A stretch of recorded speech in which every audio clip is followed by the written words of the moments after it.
You know, when you learn the secrets to hitting your irons flush, it becomes really easy. You look forward to hitting that mid-iron out of the fairway because you know you're going to hit a good one, and most of your playing partners are going to struggle hitting those shots. Now, I've put together 3 of my all-time best videos that are going to share with you some of those real secrets to hitting crisp irons. Let's go ahead and get started. Hey guys, welcome back. Now, we all want to hit those solid irons. We all really want to compress that golf ball. And think in your mind, that player that you know, they may not be very big, they may not be very strong, but when they hit a golf ball, it sounds heavy on the face. It has a loud boom to it. Even though the swing doesn't look very hard, that ball takes off, it penetrates through the air. They're one of the longest hitters in your group, even though they may not have quite as much club head speed as some other players. Well, that's what we all want to be. We all want to be that guy that has that heavy hit, that really solid strike, and it feels like every single one of them is really, really solid. What is it that happens for the opposite players? A lot of times what I see are players that are losing forward shaft lean. They're kind of flipping the club through contact here, and instead of having that heavy, powerful hit, the ball just kind of floats up in the air. Maybe we lose that shot to the right, it starts to leak off to the right and it goes into the rough. Maybe it even slices a little bit when we really hit one bad, and it really just feels weak. You swing hard, the harder you swing, the weaker it goes, the shorter it goes. So that's the first problem. When pros are hitting the golf ball, when players that have that heavy hit are hitting the golf ball, what they're doing is they're taking loft off this club. So my hands are in front of the golf club, in front of the head at impact. The shaft is leaning forward, and they're taking loft off of the natural loft of this golf club. So if I'm swinging, you know, an 8-iron here, pros are taking about 30% of the loft off the club. Every club's a little bit different, but an 8-iron probably has, you know, let's call it 37 degrees of loft, something like that on it. They're taking that all the way down. Pros are taking that all the way down to 26, 25 degrees of loft when they're actually hitting the ball by getting that shaft leaning forward. When you do that and it takes that loft off there, it's like hitting a golf ball with a hammer. You're taking that loft off and it's transferring all that weight into the golf ball. Now, if I took the opposite approach to that, imagine I'm hitting a flop shot and the face is wide open, I could swing 200 miles an hour. I could swing as hard as I want to, but that ball is just going to glance across. That's why sometimes you feel like you're swinging really hard, the ball's not going anywhere. So that's the first piece. Number one, we got to de-loft that club, and I'm going to show you guys a great trick to make that happen to get that heavier hit. Then number two, we got to hit that club face when it's closing down. So a lot of times players will have that face opening up a bit. Again, that weaker shot that kind of flies to the right, maybe even that slice that floats up in the air, that's opening the face. And what happens there, when I open this face, even if I have forward shaft lean, if I open that face, I'm adding loft to it. So I need to take off loft by having forward shaft lean, and I need to take off even more loft by hitting a little bit of a draw for most players. Now, pros can hit a fade or a draw. That's getting really, really precise with this. But for most players, I say, let's go ahead and hit that nice, low, powerful draw. If you overdo it, maybe you get a couple hooks in there, but you're going to be hitting it longer. You're going to be hitting a lot of great quality shots. So if we can de-loft the club and get it to draw, we're going to be way better off than most of the players that we're going to be playing. So now let's talk about a little trick that we can get to actually make this happen. It's all great in theory. We say, okay, I understand the heavy hit. I understand how pros are doing that, but I can't do it myself. All right, let's have a cheat where we can make this happen. So the first thing we're going to do, let's go ahead and set up to this golf ball with our feet kind of together, only about 5 or 6 inches, 4 inches or so, a club head width apart directly in front of this golf ball. So I'm going to imagine I'm going to hit it this way. Now what I want you to do from there is I want you to take your left foot and I want you to open it about 45 degrees so it looks like this. Then I want you to pick up your right foot and I want you to match that to your left foot. Okay, so now both of my toes are even with each other. They're facing about 45 degrees in front. If you look at that ball position, it's kind of on my right heel. I may be a little bit too far forward there. Maybe just toward the back center of my stance will be perfect as far as this. Now the reason I'm using this crazy forward stance is because now that's going to force me to get some forward shaft lean, force me to get in front of this golf ball, and it's really going to help me to compress that golf ball and hit it low. I want you to about 4 or 5 shots and just try to get that ball to fly as low as you can. You don't want to go more than, say, 30 or 40 yards while you're doing this, but I'm really going to try to de-loft that club, really get that worm burner. So that's exactly what that one did. It kind of took off, probably went closer to 100 and 120 yards, even though I barely swung, just because it had a lot of pop to it. It really transferred a lot of energy to it. So the next thing I'm going to do after I've done a few of those and I get used to hitting it low, that's the de-lofting part that we talked about. Now we got to make sure that we're going to hit that draw. Now again, does every player have to hit a draw? No, I like to play a fade. There's a lot of pros that play a fade. I'm not saying that the draw is the only way to go, but I'm saying for those of you who aren't getting as heavy a hit as you'd like, hitting that draw is going to transfer a lot more energy into it. It's going to get you hitting it farther, and you're really going to have a lot more fun playing this game if we can do that. So this time, what I want you to do, still have that forward shaft lean, but really feel like you turn those hands down. If I had my left wrist, I'm going to turn my logo of my glove to the ground, and I'm going to feel like my hand releases by doing this, keeping that logo of the glove to the ground. So if I was exaggerating that with a golf club, it would be this motion. I'm letting that club de-loft and rotate around. Now I'm really exaggerating here. This would be taking that club face and bringing it to outside of the club. That would be a big time snap hook if I really did this. Just a little bit goes a long way, but I'll know I'm doing it right if I hit that really low shot and that ball starts to curve from right to left. I'd love to see you guys just go ahead and overdo this at first. I'd rather see a guy play a 20-yard hook and really compress the heck out of it at first. We can always tone down, do a little bit less, and straighten that shot out. But until we've really felt that heavy hit, it's a hard thing to describe until you've experienced it yourself. So really exaggerate on this. So this one, I'm really gonna hit that low draw. That ball really started to cut, or it really started to draw, even over drew, but it still got some pretty good distance for a little half shot. Now these are just drills to help you get the sensation of that heavy hit. It's basically just a giant, chip shot, punch shot that we're hitting here. As you get more comfortable with that, now let's try to keep that feeling of a heavy hit, but let's gradually get our stance more back to normal. So if this is the drill that we just did, feet facing in front, really got a lot of forward shaft lean, hooking that ball. I want you to gradually start to get your stance closer to normal. So start to get your toes pointing a little bit more back toward this golf ball and try to recreate that same heavy hit that you had when you were really exaggerating it. There we go. So that one was a nice draw, really low. Those are almost getting to the green from 150 yards with a little punch 8-iron. That's just how much energy is getting transferred in this ball. So then now once I get comfortable with that, I'm gonna go from here and I'm gonna go a little bit more toward a normal stance. I'm gonna hit a few more, see if I can get that nice, heavy, low penetrating ball flight. And then I'm gonna go back to my normal stance and I'm gonna try to recreate the same feel. It should be lower than your normal ball flight. It should turn over a little bit more right to left probably than your normal ball flight. But again, we can always tone that down a little bit. I just want you to get you guys really over compressing the golf ball here at first. So after I've done these drills, I'm gradually gonna go back to my normal stance, making sure that I try to get that forward shaft lean with each one, really compress the golf ball. You guys are gonna hit some great shots.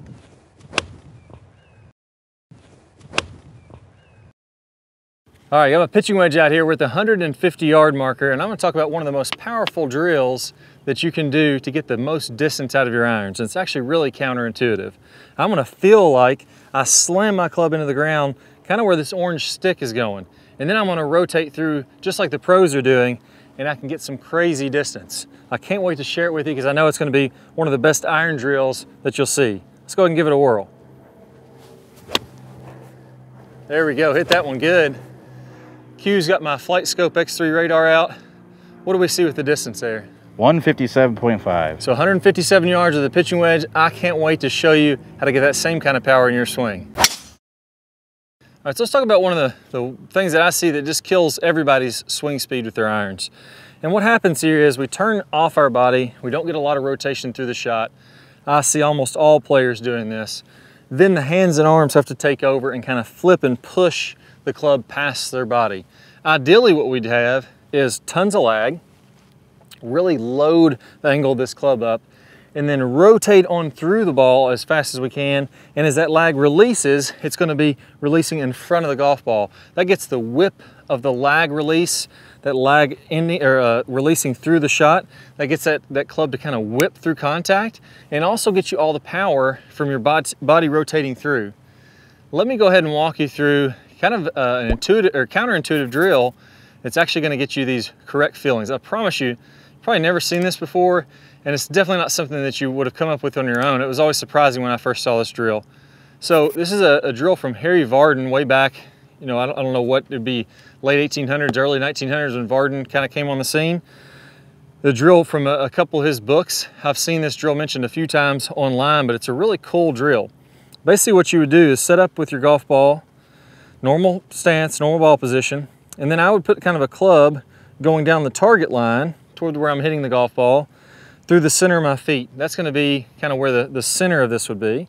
And then I'm gonna put another stick kind of pointing toward the golf ball. Now the angle of this stick doesn't matter that much. It could be, you know, this angle, it could be that angle. It's just kind of a general idea of what you want to be doing when you're making this swing.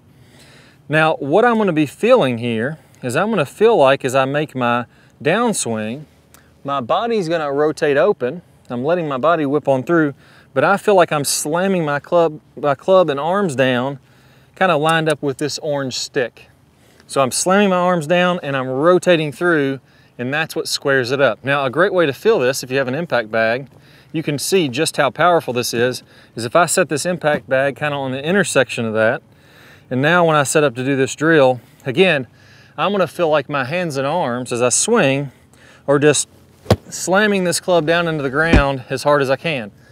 I actually don't put the zipper up on your impact bag. You might actually bust through your impact bag because that's just how powerful your arms are. I mean, this is how you'd chop wood. You'd have crazy club head speed if you just slam this club down as fast as you can. But that's the sensation we're gonna have. Here, going to the top, and then I am trying to line that club up with that orange stick on the ground, and I am just slamming it as hard as I can down on the ground. I guarantee I could swing way faster than I ever could in a golf swing when I'm doing that. Now, once I've done that, say 10, 15 times, and you get familiar with that, I mean, you can hear the pop on that. I mean, it's got some real power when you're moving that way. Why can't we do that in a golf swing? Well, we can. The only difference in that drill and a golf swing is the rotation of the body. So as I start to slam my hands and arms down, at the same time, I open my body up. As my body opens up, now that brings the club face square through the target. So here, if I was to keep my body closed, like I talked about is a big problem with most golfers, I slam that club in the ground, I'm gonna be whacking into the stick back here. But as I open my body up, look how that brings the club forward. It brings it on plane, and now I can hit shots toward the middle of the green. So again, I'm just gonna slam this into the ground and rotate as hard as I can as I'm doing this. There we go, another good shot, just a little left center. Hit that one a little slightly off the toe, but not bad. That's gonna be over 140 yards probably. With a pitching wedge is not bad for a slight mishit. So let's talk about a couple of the keys here that are really important when you're doing this drill. Number one, when you're throwing the club, feel like you have a good amount of lag. So what I mean by this is, when I'm throwing this club down like this, I wanna feel that sharp angle. Just like if I was gonna chop a piece of wood with an axe, same motion. I'm letting that head lag behind, and I just let it fly at the bottom of the swing. So I'm not doing this, and to be honest, I wouldn't see anybody doing that if they just naturally let themselves try to hit this stick. But it really gets you this feeling of tons of lag. I mean, it makes it really easy to where I just swing freely, and that ball is gonna have a lot of speed just because my club is lagging so much. I mean, it feels really, really tight, tons and tons of lag when I do this drill. So there, as you can see on camera, very sharp angle with the hands and arms. And again, those are pretty hard hit pitching wedges. Number two, once you start to add the opening, the rotating on through there, this is a big key for almost every golfer I see, because when you start to rotate open, what happens with most people? Oh, the club comes outside, I'm chopping this way into the ball, I'm coming down too steep, I'm coming over the top. As soon as I open up my body, I'm steeping over the top. That's where this inside swing comes from. The more I get inside, the more I can rotate open. Now, as you rotate open, when you're feeling like this, feel like your left arm is kind of cinched across your chest. If my hips, my shoulders, my body stops and I'm pushing through there, look how I get the chicken wing. My arm flies off my body. I don't want to do that. That's me stopping my body and feeling like I'm pushing with my hands and arms. Big separation here. If I do this the right way, as I open my body, I feel like if I stuck my hand between my armpit and my bicep of my left arm and my pec of my left arm into my armpit, so my fingers in my armpit, it would be so tight, so connected, that I couldn't even get my hand out of there. It should feel really cinched in there to where now you're super connected. That's gonna help you to hit a lot straighter when you're doing this also. So again, you see how my arm doesn't fly off my body. I don't get a chicken wing when I'm doing this.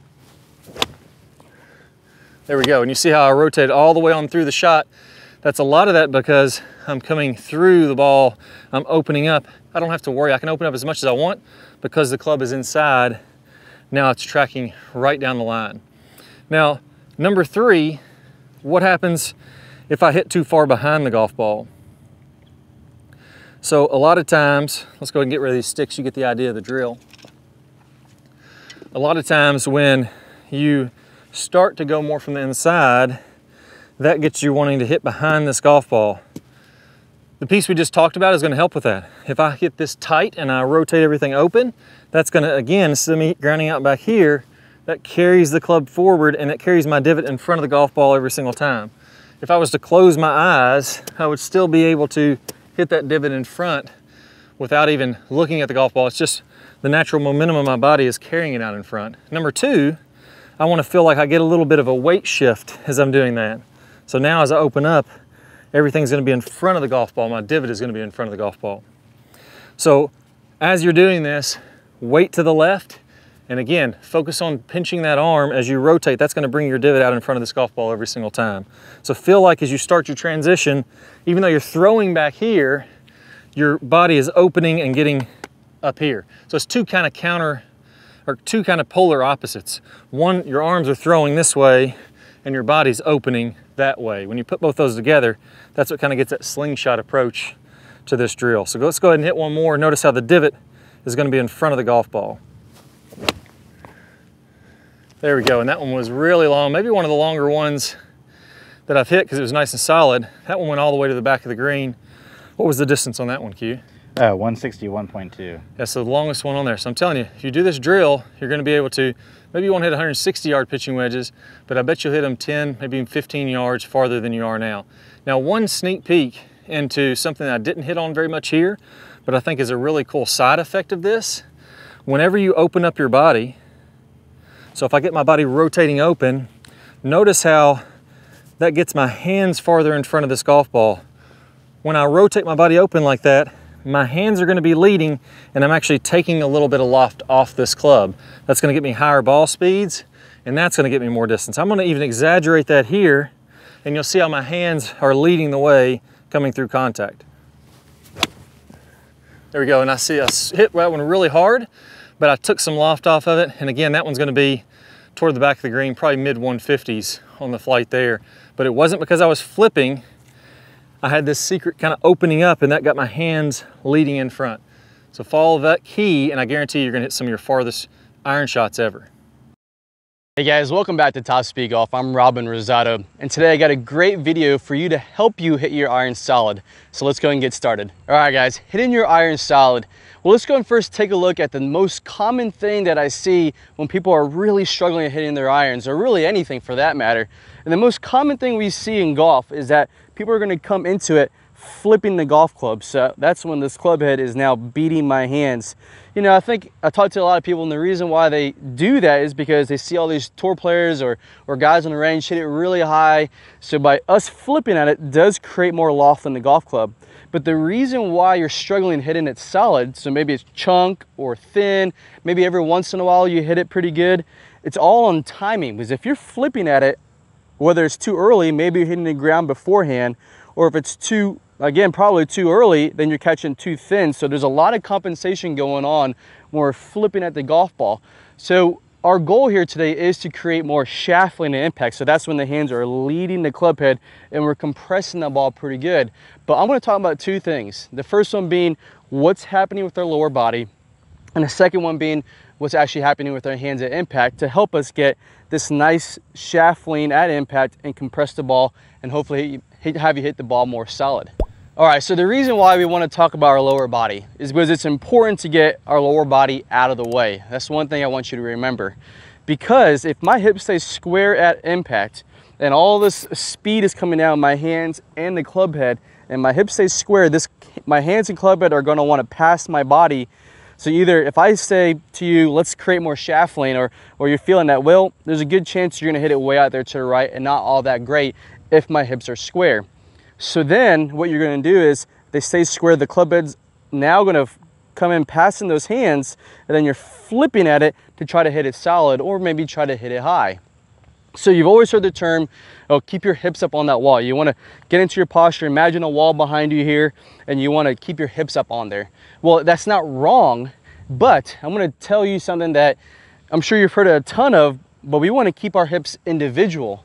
So when you imagine that wall behind you, you want to take your right hip and place it on that wall, and now left hip and place it on that wall. The reason why we think individual hips is because it gets us moving easier and rotating better, especially with our hips, and getting these hips out of the way.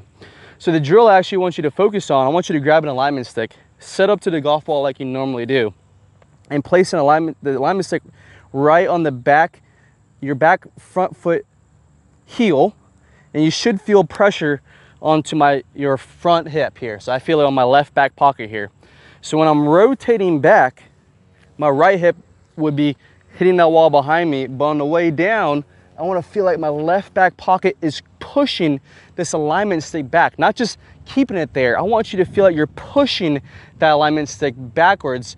And when you're rotating open, now we want to feel like this lead hip is actually going higher than my trail hip, and especially at impact.